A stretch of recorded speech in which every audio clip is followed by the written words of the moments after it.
He looked her in the eyes and said, "I don't shake hands with staff." What he didn't know? That staff was about to pull $2 billion from under his feet. Amara Daniels entered the glossy glass tower with quiet confidence.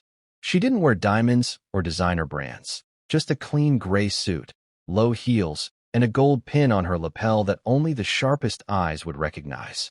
She walked into the executive conference room, where billionaire Charles Grant was preparing to pitch for a $2 billion investment.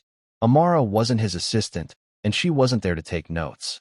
She was the lead investment officer of one of the most powerful funding groups in the country, a quiet giant behind dozens of tech empires. As she extended her hand to greet Charles, he looked her up and down with a half-smile and said, "I don't shake hands with staff." Then he turned and greeted the white junior associate standing behind her. A few people in the room froze. Some looked down awkwardly, but Amara didn't flinch. She slowly withdrew her hand, nodded politely, and took her seat without a word. Inside, she wasn't angry. She was steady. She had seen this before. She knew how men like Charles measured power by appearance, by assumption, by skin. What he didn't realize was that he had just dismissed the very person who held the key to his deal. She watched him talk, watched him brag about projections and global reach, but none of it mattered now. This wasn't just about numbers. It was about how he treated people when he thought no one important was watching. Amara took out her tablet, opened the deal folder, and began her review. With one difference. She already knew the answer. Charles had shaken hands with everyone in the room, except the one person who could make his empire grow or disappear. Amara sat through the presentation with a composed expression, her face unreadable. Charles was in full performance mode, clicking through slides filled with bold numbers, colorful charts, and buzzwords that echoed across the boardroom. He spoke about market dominance, IPO timelines, international partnerships. His voice was loud. His ego was louder. But Amara wasn't impressed. She'd heard it all before. What she looked for in founders wasn't just data, it was depth, integrity, leadership, and all she saw in Charles was someone who couldn't see past a woman's skin or a name on a badge. She noticed how he ignored her every time she asked a question, how he directed answers to the men in the room, even when she was the one who had asked. Still, she stayed quiet, writing notes, observing not just what he said, but how he carried himself. She watched how he interrupted others, dismissed concerns, and bragged instead of listening. By the time the presentation ended, her notes weren't about revenue or product, they were about risk. Leadership risk, brand risk, human risk. When the room finally fell silent, Charles leaned back in his chair, smiling proudly, as if the deal was already done. But Amara simply closed her tablet and stood up. "Thank you for your time," she said calmly. Charles barely nodded, already turning to shake hands with someone else. And just like that, the meeting was over. No one in that room realized what had just happened. But Amara had made her decision, not out of emotion, but out of experience. She didn't need to raise her voice or prove her worth. She had seen enough. And in her world, quiet decisions often carried the loudest consequences.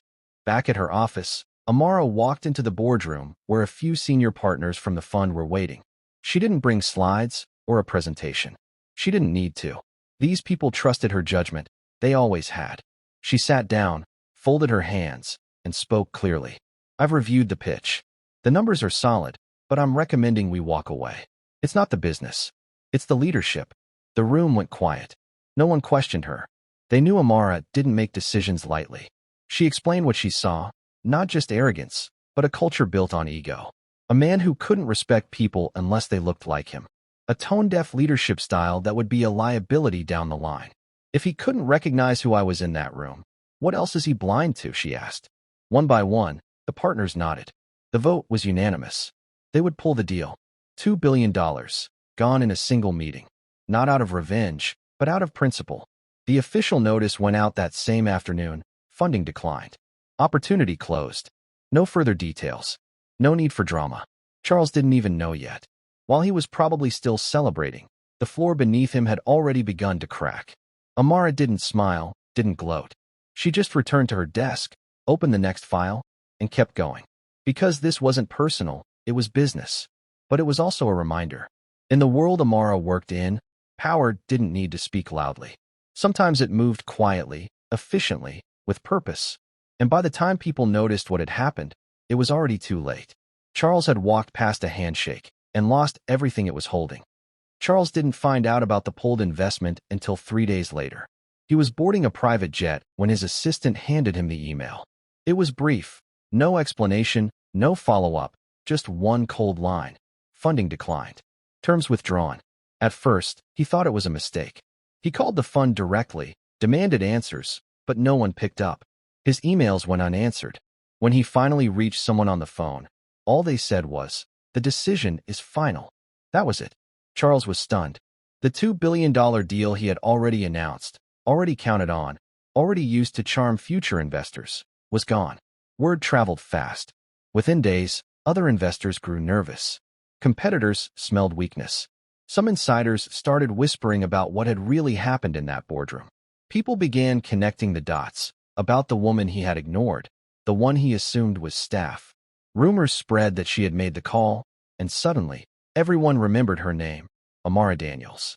The woman Charles hadn't thought twice about was now the center of every closed-door conversation. It wasn't just a PR disaster, it was a reputation shift. Big money players started pulling back from Charles's future ventures. Journalists started asking quiet questions. Former allies distanced themselves. For a man used to controlling every room he walked into, this silence was suffocating. And the worst part? He couldn't fight it. Because no one was publicly attacking him, he had done it to himself. Disrespect doesn't always explode. Sometimes it just echoes. And now, everywhere he turned, Charles could feel it. That moment he dismissed someone who held the keys. He thought she was just staff. But that moment at the handshake? That was the exact second his empire began to crack. Weeks later, Amara Daniels stepped onto the main stage at a global tech leadership summit. Cameras flashed, industry giants sat in the front row, and thousands of eyes turned to her. She wore the same calm expression she had during that infamous meeting. No bitterness, no ego, just presence. She spoke about leadership, investment ethics, and the power of values over valuation. No names were mentioned, but everyone in the room knew what had happened. In this industry, she said, people love to talk about disruption. But real disruption begins with how we treat each other, especially when we think no one is watching. The room was still. Every word landed like a pin drop. In the back, Charles sat silently, invited by the summit before the fallout. He didn't clap. Couldn't. He just watched the woman he once ignored command the stage he used to own. Amara didn't look at him. She didn't need to. Her voice carried further than any handshake ever could. After the event, a group of young women, some in suits, some in hijabs, gathered around her. They didn't ask for autographs. They just said thank you. Because they saw in her what so many had been waiting to see for years. A woman who didn't just make space. She protected it. Amara later declined 3 TV interviews and went straight back to work. She didn't want fame. She wanted change. And quietly, she started building a new fund, one that would back leaders others might overlook.